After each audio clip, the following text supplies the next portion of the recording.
Hey guys, it's Ted Bogert. Welcome back to the TED Show. I'm excited to have this incredible entrepreneur on the show.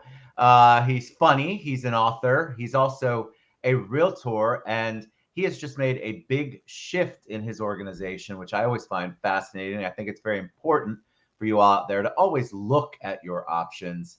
Really great guy, and I'm excited to have him on. Welcome, Walter Key. Walt Key, how you doing today? I'm doing fantastic. Can we just take a moment here and highlight the fact that you said Realtor? And I love you for that right from the get-go, because so many people out there, I still have to try to. That's 40% of my entire coaching program is teaching agents how to say their own title. It's so funny. Thank you for that. It's so funny because once you're corrected once, I am sure I did not come out of the womb saying realtor. I'm sure I said realtor or realtor. But it's so funny when you listen to a realtor say it incorrectly. It just cracks me up. So I'm glad you brought that up. Yes, I'm glad you did it right. Realtor, 2 syllables, realtor. So Walt, I told you before we went live that the audience loves to know a little background on your profile on Facebook. You've got a lot of things. You've got author, but you've also got realtor. So tell us a little bit about you, a little bit about Walt Key. Oh man. So the punchline is I'm just a schmuck in a Hawaiian shirt that likes to help people. That's it. We're done. Wrap it up. I found early on in my life that I love serving other people. And I don't mean that to be like cheesy or cliche. Like my entire adult life from 18 to now has all been service. I spent 21 years in the Navy. I got into real estate so that I could continue to serve people when I retired from the Navy. Being successful in real estate led me down a path to realize a lot of agents need help. And so that allowed me to start coaching in order to serve agents in a different way. And so it was just this evolution, I guess, of serving in the Navy, serving in real estate, realizing there was a different way to serve in the real estate space. And then I just started coaching agents. We wrote the book. There's a second book coming out this year, actually, but we wrote our first book. Me and my coaching partner, Ray, we were like, this industry sucks.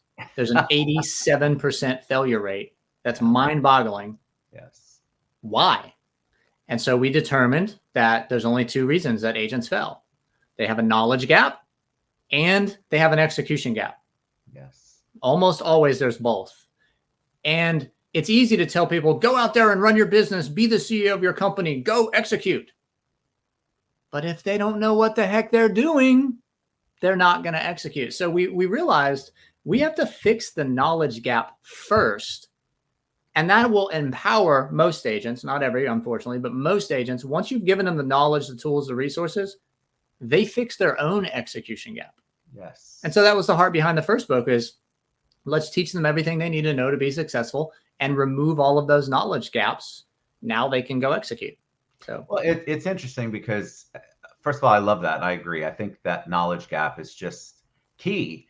And what happens is they come out of the class and they're officially a real estate agent, then a realtor, and then they have no idea what they're doing. They actually, most of them don't even know how to read a contract. So the classes, like most licensing classes, you learn to pass the test and then you get out in the real world and realize I have no idea what I'm doing. So then people, they go with a brokerage, they go with a team, hoping and praying that they're going to get that knowledge that they need. And a lot of times that doesn't happen. So they're scrambling, which is what you see a lot in our industry, which I'll talk about, I'll ask you about in a little bit. Let me ask you, going back, first of all, thank you for your service. I mean that from the bottom of my heart. And so tell me what that was like transitioning out, because I do an entire series for vets.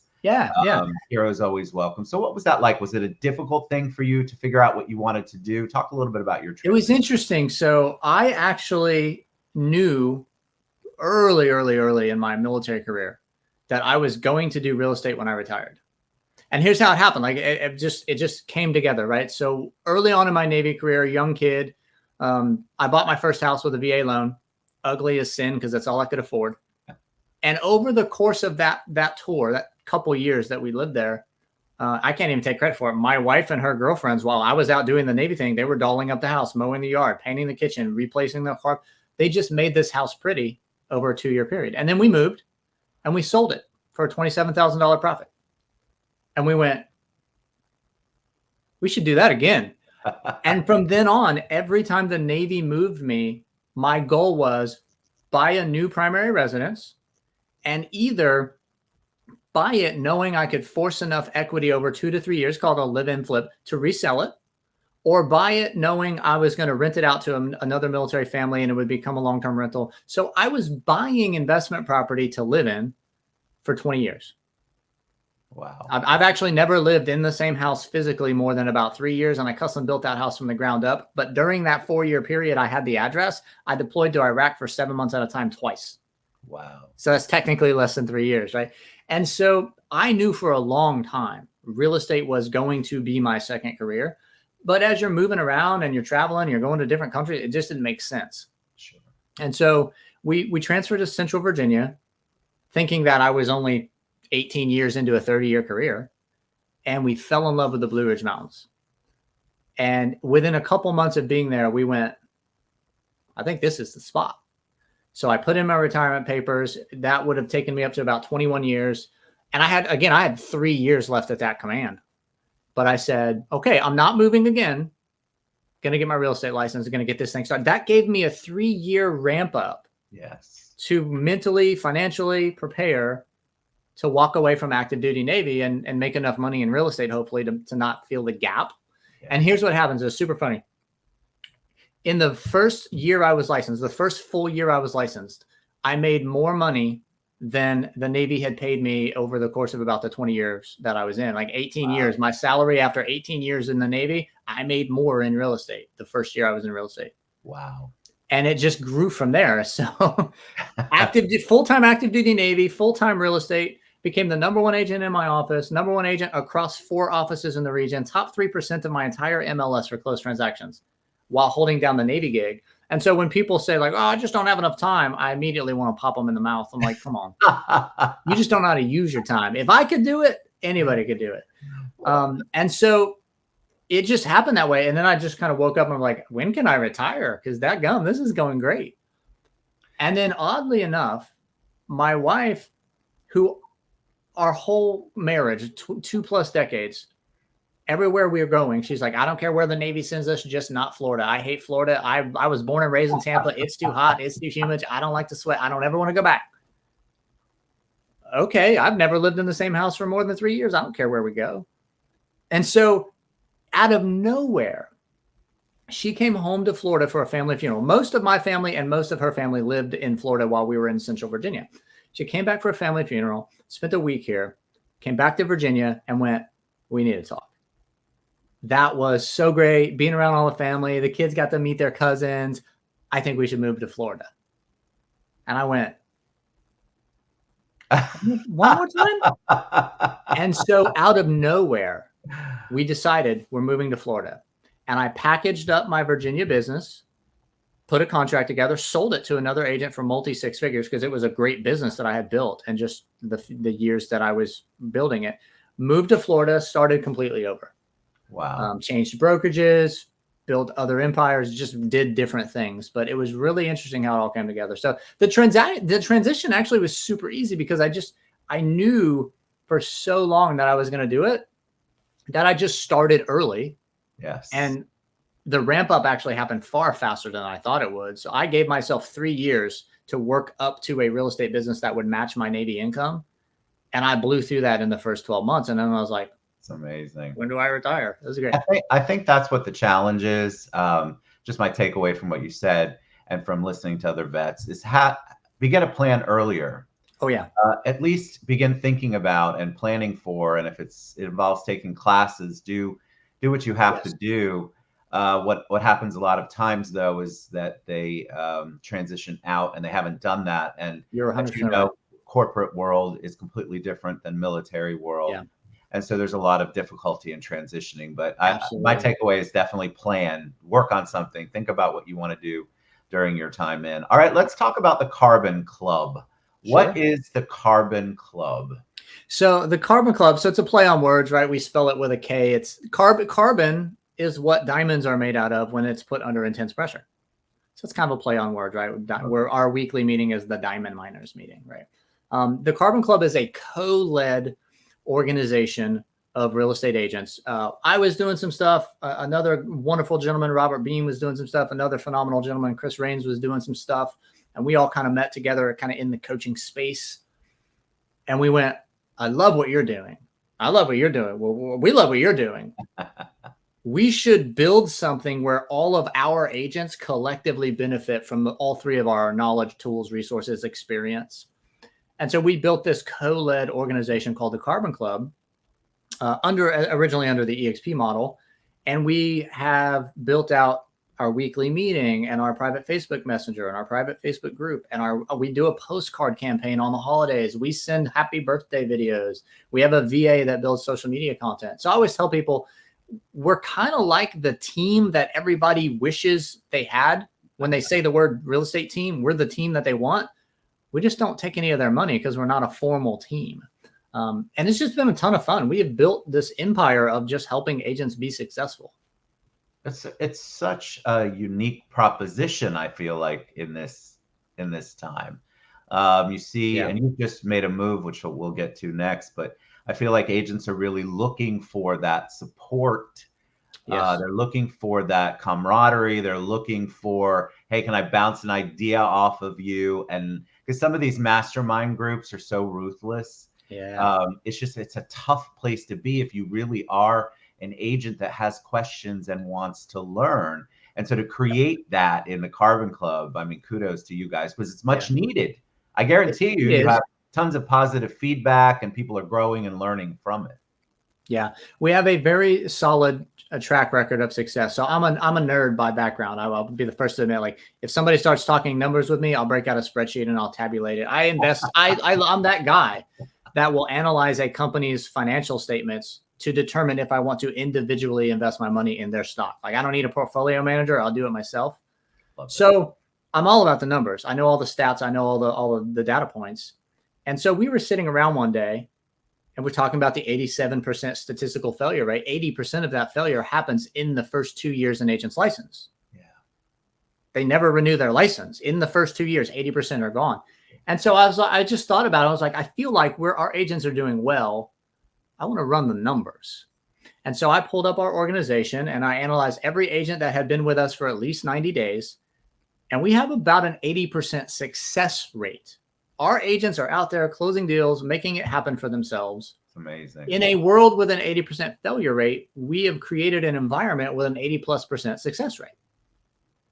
I'm pretty proud about that. And it's not that we're geniuses. It's not that we're super amazing human beings. We just cared enough to say, what is this industry missing? Let's build it. Let's find it. Let's create it. Let's put it all under one roof so that all of the agents have it when they need it. Yes. And that's been a lot of fun. I love the concept because I talk to a lot of realtors in what I do every day, and I'm amazed at their lack of direction that they get from their broker or their team leader. They feel like they're out in the wild, wild west, which sometimes they are, and they have no earthly idea what to do. I have many of them who have come to me and said, I don't know how you get on those mastermind groups, Ted. They're a whole bunch of angry, negative realtors, which is sad. So it is sad. So that leads me to the discussion about my question about you recently made a move. And I want to hear about that and I want them to hear about it because I have a lot of agents that ask me all the time, Ted, I'm not happy here. I don't know where to go. I feel like I'll just be trading one problem for another problem. Yeah. But there is a lot of unrest in the industry right now with all of the NAR stuff, and people are just really questioning where they are and where they want to be, and is it feeding their soul, feeding their pocketbook. So can you talk a little bit about what you recently did and your why behind it? Yeah. So we recently took a 120 agent empire, which statistically is larger than 99.9% of any single brokerage office on the planet. And we moved it into an entirely new brokerage model. And that is not to say anything negative about our previous brokerage model. I liked them. I had tools and resources. I had nothing bad to say about anybody. But what I liked about that model and what I liked more about this model is it allowed us to build what we wanted to build in order to support the agents. It wasn't, well, you're at this brokerage, so you have to fall under our umbrella and do it our way. It was, here's a platform, build what you want within these parameters. So that was a lot of fun. what we found, and we weren't looking for it, to be perfectly honest with you, like one of our co-leaders brought it to our attention, and immediately we're like, nope, 120 agents, dude, we're not moving this. This is a behemoth. But then we got on calls with the leadership of the brokerage. And in a nutshell, what we found was a brokerage model that so perfectly aligned with what we were already doing. Our mission of how agents should be treated, our vision of how the industry should improve. They were tangibly executing things inside the brokerage that aligned with that. Wow. And so it made perfect sense. And then I just looked at the numbers because, again, I'm a nerd. And I said, okay, well, in every instance, my agents will make more money on their transactions every single time. And then I looked at the benefits and resources that this brokerage put together. Now, mind you, I don't say this lightly, but it's a fact. The resources and benefits that this brokerage model are doing for agents at no additional cost, it does not exist anywhere else on the planet. They have completely disrupted the way real estate happens, and it's a good thing. So I looked at the benefits, and I just walked down the list, and I said, well, how much does that cost me? And how much does that cost me? And how much does that cost me? And on average, our agents save thousands of dollars a month in business expenses that they would pay out of pocket for at any other brokerage. But the brokers work for the agents. And they said, you don't need to do that. We're going to cover that for you. Wow. You don't need to pay for that. We're going to give it to you at no additional cost. You don't even need to do that. We're going to do that for you. And it collectively saves, not to mention the time, right? The time and the resources and the energy. It saves them tangible money that does not have to come out of their pocket. And so when we found that and their vision aligned with what we were doing, I couldn't unsee it. I had to make that move because it was better for every one of our agents. And it's interesting. So we had 120 when we made this move, actually just a couple weeks ago when we announced it. And we've added 20 more in the last 10 or 12 days because that value proposition is so tangible to the agents. It's amazing. And that's a testament to the model and to you all. Why do you think people are feeling disrupted right now? Why do you think there's so much change in the air? And I'm not just it was before the NAR settlement. Yeah, it was definitely added to it. So what do you, when you're talking to agents, those 20, even the conversation you had with your agents making the shift, you're having the conversation, you're talking about moving. What are the things that they're excited about? What are the things that they're looking for in a brokerage that you hear? At its core, every agent wants to make more money and save more money. Every smart business owner wants to make more money and find cost savings. Yes. Right? Everyone does. So when you think of things like, congratulations, you got a new listing, $300 for the photos, $150 for the yard sign, $400 for the transaction coordinator, maybe $100 if you're going to go market it, paid advertisement on social media. All of these things add up fast. And you're like, well, great, I got that listing and I haven't got paid yet, but now I got to shell out $1,200. Right. What if your broker actually worked for you and they did your listing photos? They installed your yard sign at no cost. They paid to market your listing on social media to drive traffic to your business. Yeah. They gave you the transaction coordinator at no cost. Now, not only did I just save you $1,200 on your transaction, but I just leveraged all your time back. Yes, that's it. That you can then go build your business with and scale it up. Yeah. So it's a really easy conversation to have when you're in a market where interest rates have coming up. Everyone thinks they're coming down. The Fed has said, psych, we're going to wait a little longer. Yeah, they're going to come down, but not yet. Yeah. And then you have the NAR settlement. And there's a lot of uncertainty. There's a lot of mainstream media throwing out some blatant falsities about how that works. There are some fundamental differences about how that will work. And so there's just a lot of uncertainty. And as human beings, this is not real estate specific. We fear the unknown until we've acquired enough knowledge to know it. That's human nature. That's just how it works. And so in an environment like this, where there's so much turmoil, there's so much uncertainty, what are the interest rates doing? What is the Fed going to do? What is NAR going to do? What does this mean to me? Do I have to never work with a buyer again or not get paid for this? All this stuff. It's a lot of stuff, isn't it? If we could just give people knowledge to be comfortable about their decisions and help them understand that regardless of what the market does, regardless of how it shifts, regardless of what the NAR settlement finally actually gets approved and fleshes out to, put yourself in a position to be around the right people that are aligned with your vision, that want to help you grow, that are proactively working for you. And in doing so, will allow you to make more money and save more money and save more time to go make more money. Yes. And they go, well, yeah, there's actually no scenario where this doesn't make sense. Right. It's a no-brainer. I think it's too good. People have been burned so many times that Sure. they feel like things are too good to be true. That's why we do shows like this, because I want people to reach out to Walt. I want you to get your knowledge, find out on your own. Because you're all asking me, and I'm like, well, I know and love a lot of people in the industry, but it still doesn't matter unless it's a good fit for you and you feel like it's a good fit for you. So one last question before we wrap up. First of all, the name of the company is Epique. Yes. Yep. Epique Realty. Epique. One last question before we wrap up. I like to ask a personal question, especially with veterans. When I say the word hero, who's the first person that comes to your mind? Nurses and teachers. Why? Because they are serving people in ways that have ripple effects throughout our entire society, and nobody else sees it. Right? I hear "thank you for your service" every time I casually mention, "Oh yeah, I was in the Navy." Oh my gosh, thank you so much.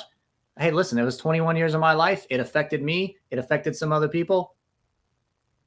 That's it. Go think a teacher. Yeah. That has generational ripple effects on the service they provide every single day for no recognition whatsoever. None. Right. That's a hero in my mind. So nurses and teachers are probably the first two, right? Obviously, firefighters and policemen are serving their communities as well, and they don't have to go overseas to do it. But like really the unsung, unrecognized heroes in any given community are the nurses and the teachers. I love that. See, right on the spot. All right, Walt, what's the best way they can find you, reach you, learn more about you and Epique? Oh, goodness. So walter.key@gmail.com. Go to Facebook and put in Walt Key. I think I might be the only real estate agent, one, named Walter, because it's an older name. But literally my last name is Key. You'll find me. It's the best. I was born for this. It's the best name in real estate. Yeah, look me up on social. I'm big on Facebook. I'm not huge on other platforms. I have some Instagram and stuff, but my big platform for me is on Facebook. So if you go to Facebook and put in Walter Key or Walt Key Realtor, you're going to find me on either one of those. I love it. Thank you so much for being on the show. What a joy, man. When I met you the first time, I was like, oh my God, this guy has the energy you want to be around. And I also love your humility and the way that you want to give back. You definitely have a servant's heart. So kudos to you for that. And thank you for that. You all reach out to Walt. He's just as amazing in person and when you talk to him one-on-one as he is here. Thank you, Walt. Thank you guys so much. We'll be back soon.